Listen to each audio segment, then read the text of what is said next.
Yeah? Awesome. All right, so when we do the reverse crunch, you got the light version. Light version is when you want to try and just complete as many reps, or you have a certain amount of reps, yeah?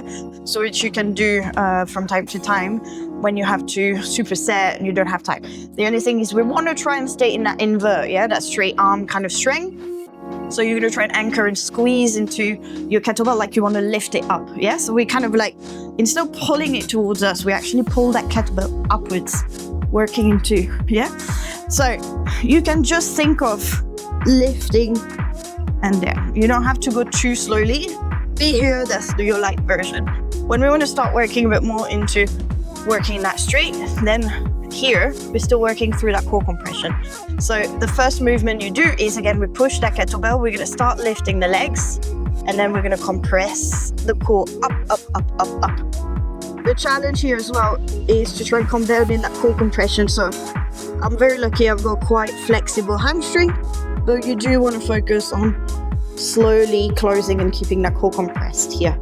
It's the same as when you do that one. Yeah, you see this? That's your core compression. So same applies when you start pulling and you start rolling down.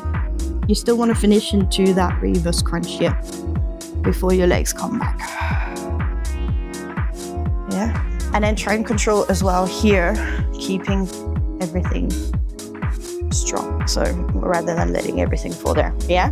We want to try and keep pushing. So still in that sensation with the legs and that reverse crunch finish here. Yeah, cool. Yeah, yeah, cool.